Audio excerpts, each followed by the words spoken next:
بسم اللہ الرحمن الرحیم مولا یا صلی وسلم دائماً ابدا علی حبیبک خیر الخلق کلہم۔ ناظرین کرام، نعمت افطار کا خصوصی پروگرام قرآن کی روشنی اور آپ کا میزبان سرور حسین نقشبندی حاضر خدمت ہے، اور حمد کے اشعار سے نعمت افطار کی اس ٹرانسمیشن کا آغاز کرتے ہیں۔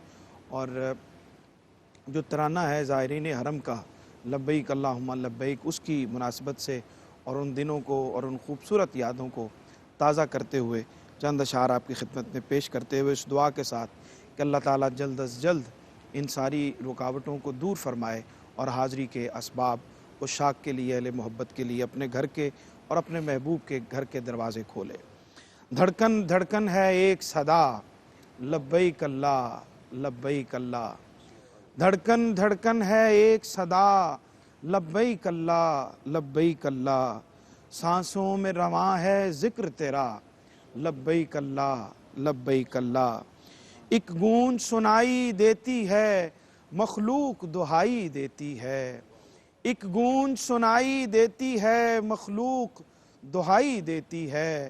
ہوں ورد میں جیسے ارض و سما، لبیک اللہ لبیک اللہ۔ جھکتا ہی جائے سر مولا، جب دیکھا تیرا در مولا۔ جھکتا ہی جائے سر مولا، جب دیکھا تیرا در مولا۔ اشکوں نے مسلسل ورد کیا، لبیک اللہ لبیک اللہ۔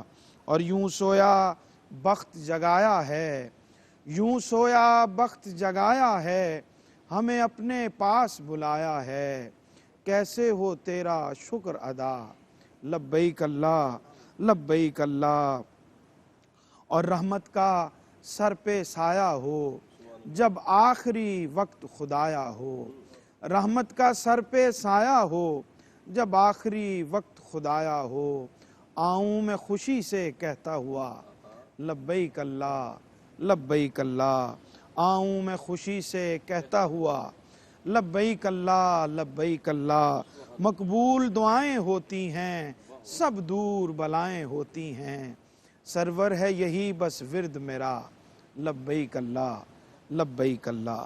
سانسوں میں رواں ہے ذکر تیرا، لبیک اللہ لبیک اللہ۔ ان حمد کے اشعار کے ساتھ پروگرام کا موضوع اور اپنے مہمانوں کے تعارف کی طرف چلتے ہیں۔ آج کا موضوع یقیناً روزانہ ہم جس موضوع پہ بات کرتے ہیں وہ اپنی معنویت کے اعتبار سے اور اپنے حسن انتخاب کے اعتبار سے لگتا ہے کہ یہ سب سے اہم موضوع ہے، اور آج کا موضوع بھی بالکل اسی طرح سے بہت اہم ہے۔ قرآن اور صبر کی اہمیت، اس کی اہمیت اور اس کے تقاضے کیا ہیں، اور ہم کہاں کہاں پہ صبر کا دامن ہاتھ سے چھوڑتے ہیں اور اللہ کی محبت سے دور ہو جاتے ہیں۔ اور یہ ایسا اللہ تعالیٰ نے ہمیں انعام عطا فرمایا ہے کہ صبر کی صورت میں اللہ نے اپنی محبت بندے کے دامن میں ڈال دی۔ اس پہ انشاءاللہ بہت ساری باتیں ہیں، ہماری معاشرتی زندگی کے حوالے سے بھی اور ہمارے روزمرہ کے معمولات کے حوالے سے انشاءاللہ ہم بات کریں گے۔ موجود ہیں ہمارے ساتھ جناب مفتی محمد رمضان سیالوی صاحب۔ السلام علیکم جناب۔ خطیب جامع مسجد داتا دربار اور ہمارے ساتھ موجود ہوتے ہیں، تشریف فرما ہوتے ہیں، ہماری رہنمائی فرماتے ہیں، خوش آمدید کہتے ہیں آپ کو۔ آج ہمیں گجرانوالہ سے جوائن کیا ہے پروفیسر محمد نذیر چشتی صاحب نے، آپ کو بھی خوش آمدید کہتے ہیں نعمت افطار میں قرآن کی اس روشنی میں، اور انشاءاللہ آپ سے ابھی گفتگو کا سلسلہ جاری ہوتا ہے۔ جناب قاری محمد یونس قادری صاحب، ہمارے آپ کے سب کے پسندیدہ اور بڑے خوبصورت میزبان بھی اور اس پروگرام کے مہمان جناب قاری محمد یونس قادری صاحب۔ بورے والا سے ممتاز ثنا خان محمد اعظم نجفی صاحب نے ہمیں آج تشریف لائے ہیں، جوائن کیا ہے بورے والا سے، آپ کو خوش آمدید بھی کہتے ہیں، آپ کا شکریہ بھی ادا کرتے ہیں، اور گزارش ہے کہ کلام عطا فرمائیں۔ بسم اللہ۔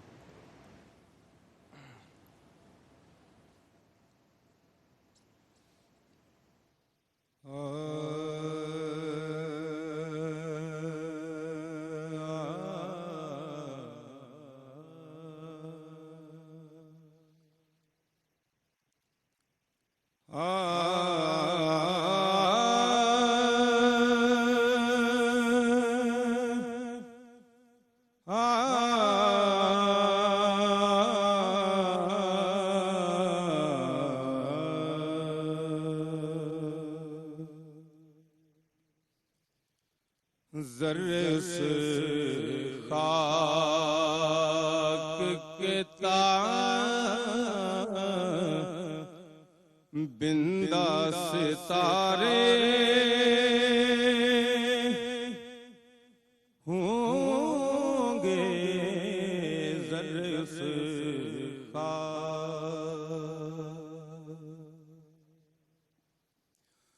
ذرے اس خاک کے تابندہ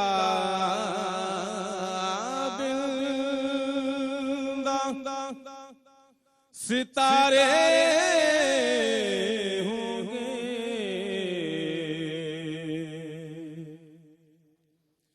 جس جگہ آپ نے لینے اتارے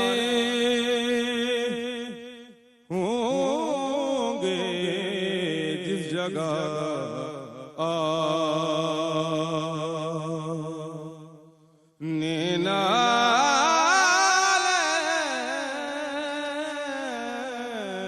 جس جگہ آپ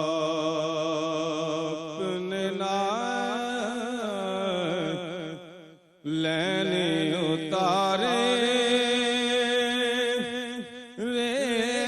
ہوں گے جس جگہ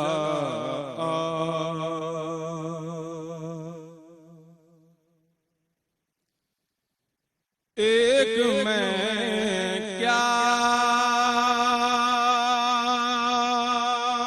میرے شاہ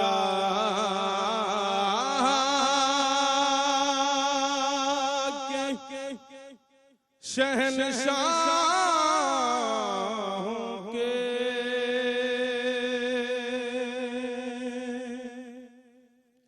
ایک میں کیا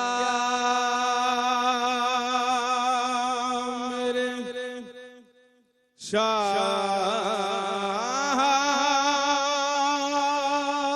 کے شہنشاہوں کے تیرے ٹکڑوں پہ شب و روز گزارے ہوں گے تیرے ٹکڑوں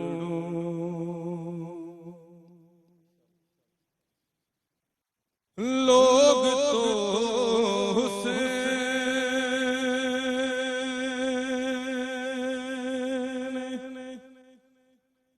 عمل لے کے چلے روز حساب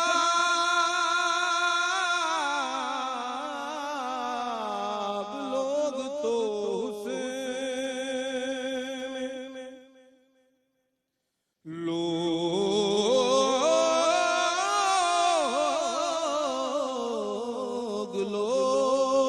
لوگ تو حسین عمل لے کے چلے روز حساب سرورا ہم تو فقط تیرے سہارے ہوں گے سربراہ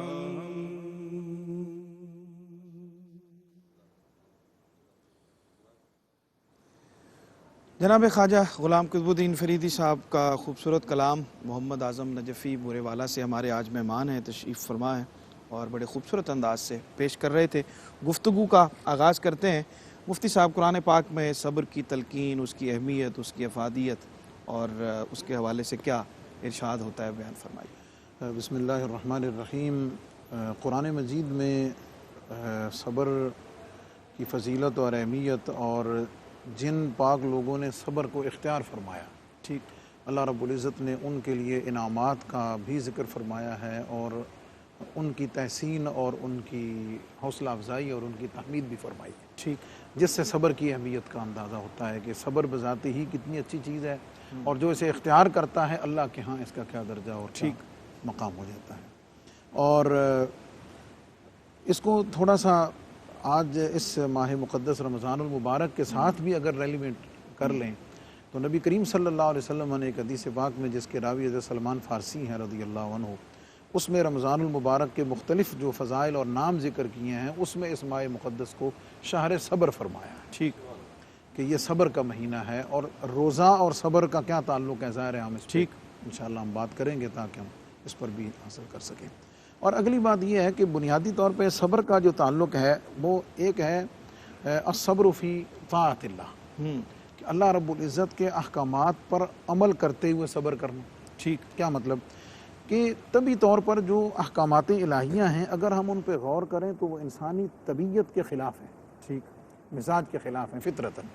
مثلا نیند کو چھوڑنا، طبیعت چاہتی ہے کہ نیند اختیار کریں، آرام جسم چاہتا ہے، لیکن عبادت جو ہے وہ مشقت کا نام ہے۔ ٹھیک، حج میں لے لیں، زکوٰۃ انسان مطلب پیسہ اتنی محنت سے کماتا ہے، اکٹھا کرتا ہے، جوڑتا ہے، پھر اس میں سے حکم ملے کہ جناب اتنا نکال دو، تو یہ طبعاً انسان کی طبیعت پہ دشوار ہے۔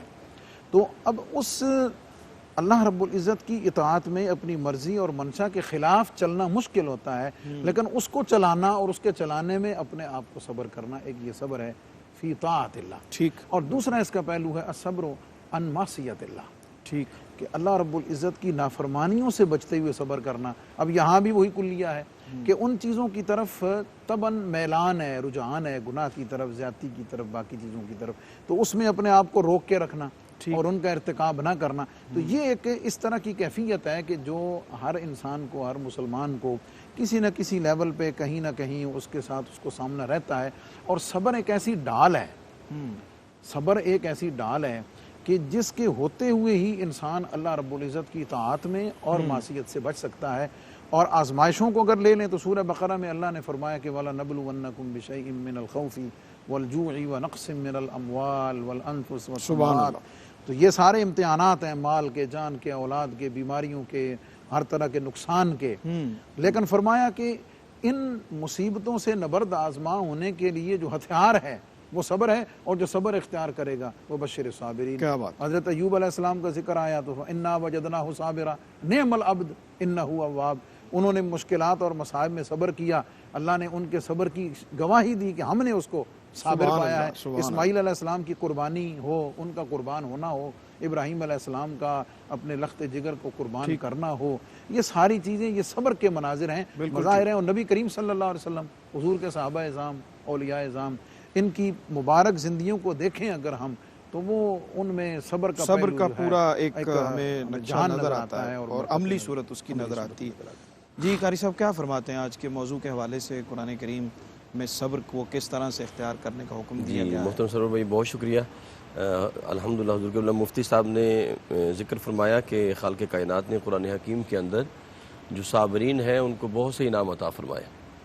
اچھا اب دیکھیں صابرین کو رب کائنات نے جو اجر دیا، سورہ بقرہ کے اندر رب کائنات نے فرمایا کہ یا ایھا الذین آمنوا استعینوا بالصبر والصلاۃ ان اللہ مع الصابرین، فرمایا صبر اور نماز کے ذریعے استعانت حاصل کرو، اور فرمایا کہ صبر کرنے والوں کو میری معیت ہے۔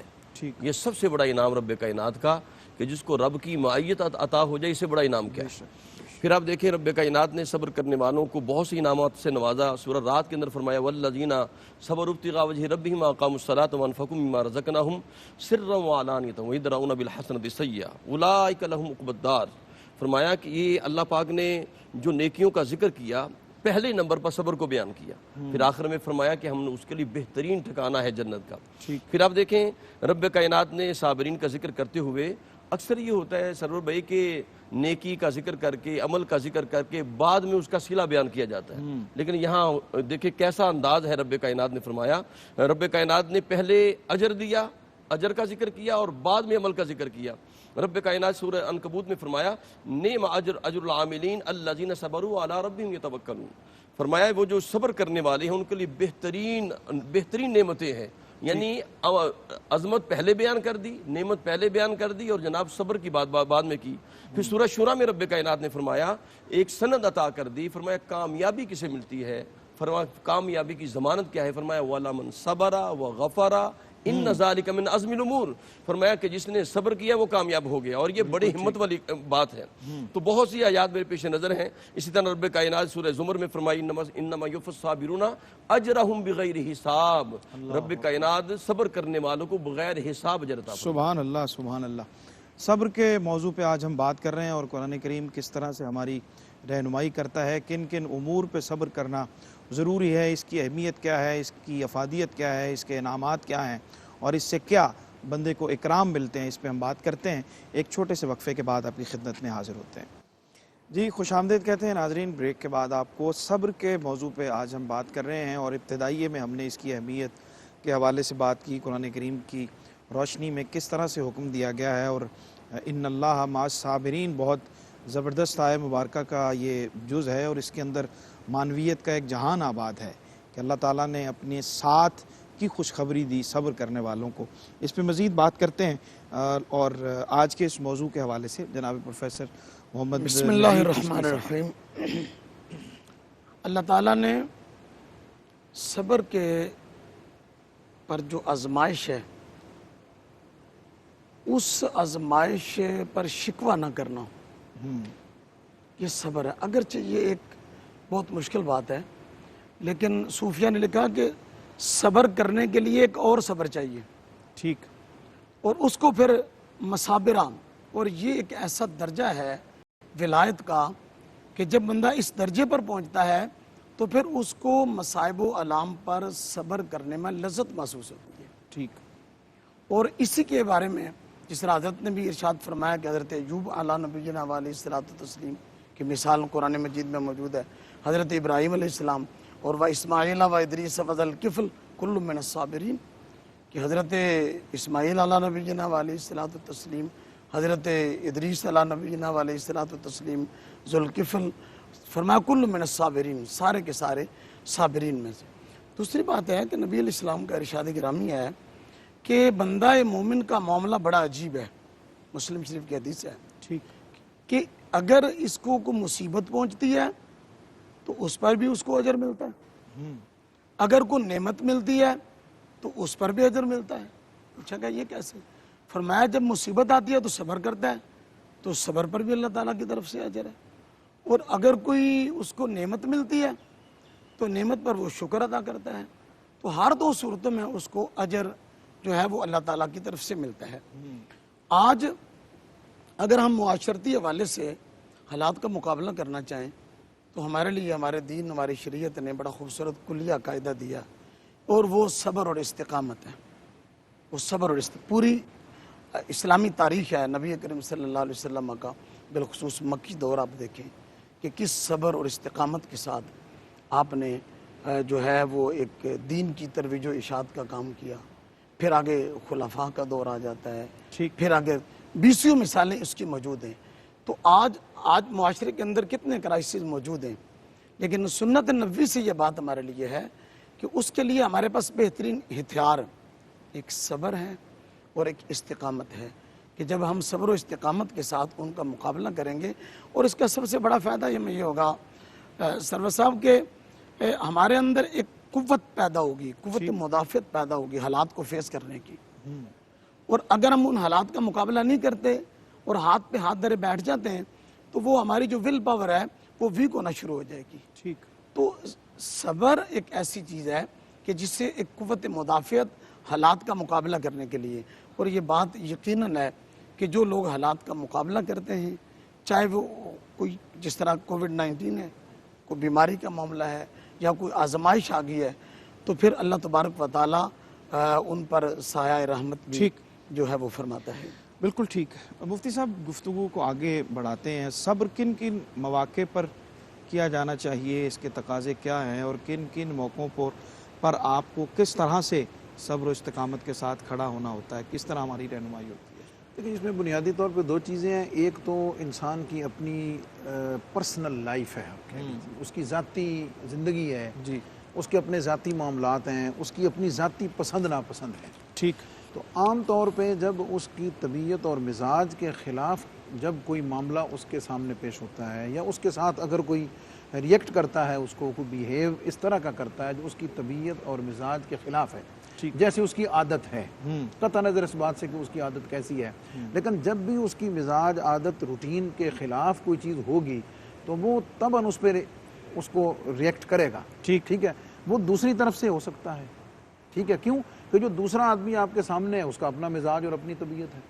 اب یہ جو کلیش ہے، ایسی صورت میں پھر اپنے آپ کو ایک جگہ پہ قائم رکھتے ہوئے اس کو اچھے طریقے سے فیس کرنا. اور قرآن نے اس کے لیے جو اسلوب بتایا وَإِذَا خَاطَبَهُمُ الْجَاهِلُونَ قَالُوا سَلَامًا. سبحان اللہ. انبیاء علیہ السلام کی زندگیاں اگر دیکھیں تو وہ تو دعوت توحید اور اپنی رسالت کی آواز، اخلاق حسنہ کا پیغام لے کے نکلے نا. اب جو صدیوں سے یا اپنی عمر کے ایک طویل حصے میں اگر وہ کسی برائی میں ملوث ہے تو اس کی طبیعت کا حصہ بن گئی ہے. ٹھیک. اب جب اسے آپ سمجھائیں گے، آپ جب اسے روکیں گے، آپ جب اس کو ٹوکیں گے تو ظاہر ہے اچھائی کی دعوت دینے والے کو آگے سے جس مشکل کا، اس کے رویے کا، اس کی آواز کا یا کسی سختی کا سامنا کرنا پڑے گا تو ظاہر ہے اس کا مقابلہ صبر کے ساتھ ہی کیا جا سکتا ہے. اور اگر ادھر سے صبر نہیں ہوگا تو نتیجہ کیا نکلے گا؟ نتیجہ جدال کے ساتھ نکلے گا، نتیجہ لڑائی جھگڑے اور فساد کے ساتھ ہوگا. تو اس کا خاتمہ جو ہے کہ خیر کی دعوت بھی پہنچتی رہے اور انسان اس میں آگے بڑھتا بھی رہے، اس کے لیے مضبوط طریقہ کار صبر ہے. یہ تو ذاتی زندگی میں. ٹھیک. اچھا، اس کے بعد کچھ معاملات ہیں انسانی زندگی کے، سمجھ آ گئی، آزمائشیں ہیں، کچھ اور دنیا کی زندگی میں اس کے گرد و پیش پھیلے ہوئی اور بہت ساری چیزیں قرآن پاک نے ان کو لسٹ کیا ہے. صحیح. خوف کسی قسم کا بھی ہو سکتا ہے، بھوک ہو سکتی ہے. اور بھوک کا مطلب، بھوک میں صبر کیا ہے؟ دیکھیں، روزہ ہے، بھوک لگ رہی ہے، لیکن روزے کی وجہ سے صبر کیا ہوا ہے. کیا مطلب ہے؟ کہ وہ حلال کی طرف بھی نہیں جا رہا. کیوں؟ اللہ کا حکم ہے کہ روزہ رکھا ہوا ہے، اب میں نے حلال کی طرف بھی نہیں جانا، تو تمہیں حرام کی طرف جانے کی اجازت کیسے مل سکتی ہے؟ اللہ. تو یہ پریکٹس ہے. ٹھیک. یہ ایک پوری مشق ہے. اور اگر میں یہ کہوں کہ جیسے حضرت نے بھی فرمایا ہے کہ انسانی زندگی کو اور اس کے اخلاق کو بہترین کرنے والی ویسے تو بے شمار چیزیں ہیں جن کو ہم اخلاق حسنہ کہتے ہیں، لیکن ان اخلاق حسنہ میں اگر ہم جو اس کی یعنی جو چیزیں مل کر اخلاق حسنہ بنتی ہیں ان میں اگر ہم ایک دو چیزیں جو ٹاپ پہ رکھ سکتے ہیں نا، ان میں صبر ہے. اللہ اکبر. بالکل ٹھیک. جی قاری صاحب، ہماری گفتگو جس مرحلے میں داخل ہو گئی ہے وہاں سے آگے کیا فرماتے ہیں آپ؟ جی قبلہ سرور بھائی، آپ نے فرمایا نا قرآن پاک کی روشنی میں صبر کی مثالیں دیکھیں. جس طرح انبیاء کرام کی بے شمار مثالیں بہت ساری ہیں، بہت ساری ملتی ہیں، اس پہ پورا قرآن بھرا ہوا ہے. اب دیکھیں قرآن پاک کو اگر آپ لیتے ہیں تو آپ دیکھیں خالق کائنات نے فرمایا نا وَلَنَبْلُوَنَّكُمْ بِشَيْءٍ مِّنَ الْخَوْفِ وَالْجُوعِ وَنَقْصٍ مِّنَ الْأَمْوَالِ وَالْأَنفُسِ وَالثَّمَرَاتِ وَبَشِّرِ الصَّابِرِينَ. فرمایا کہ جب رب کائنات بھوک کے ذریعے آزماتا ہے، خوف کے ذریعے آزماتا ہے، مال اولاد اور پھلوں کے نقصان کے ذریعے آزماتا ہے.